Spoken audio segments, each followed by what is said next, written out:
started as an entrepreneur really young, but it still doesn't help you to know like that it's okay, because you're always taught like go to school so that you can get a good job and then you can work for the rest of your life. And I started seeing a lot of my friends. So I was groomed all my life to be an engineer. Like in the summers, I would take AP Math and Science at different colleges, and that my parents were so excited. Our daughter's going to be an engineer.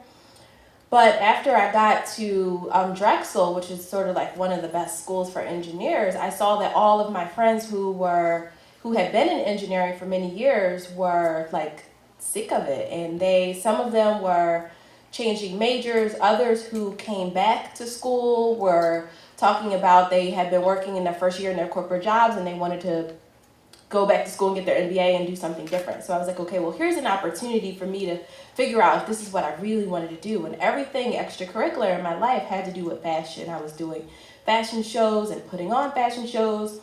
And I had this co-op job. Drexel is a co-op school, so you like go to school for 6 months and work for 6 months. And I worked for this guy named Joe Stabilito at an information systems company as a buyer there.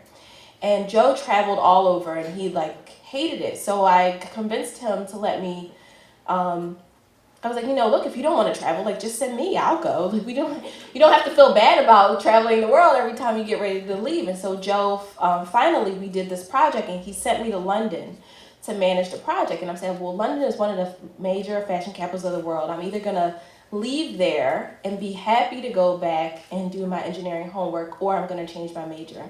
Well, I couldn't have planned it better myself. I landed in the middle of Fashion Week. So I go down to the tents, much like Bryant Park here in New York, and there's this big guy standing at the tents. And I'm thinking, all right, I'm like just gonna mosey past him and get into the tent. And the guy stops me and he says, I need your credentials, like in his perfect British accent. And I'm like, credentials, what do you mean? And he said, your card, I need your business card. And I said, well, I don't have a business card. It's back at the hotel, which is by the airport, and it's much too far for me to go back. And the guy's like, I'm sorry, but I need your credentials. And I was like, but I'm a buyer from America. I've come from America to buy the fashion collections. And this guy is looking at me like, I'm sorry, but I need a card. So I walk down the street trying to figure out, oh my gosh, like this guy is standing between me and my future, and fashion is right on the other side of this guy, and I need to get in this tent. So I walked down the street, and lo and behold, there was this place called Copy King. It was like the British Kinko's. So I go in there, I rent a computer, I make up a business card that says that I have a store called Nina Foyer. I have no idea what Nina Foyer is, but I was like, it sounds French and really important, and certainly he'll let me in now.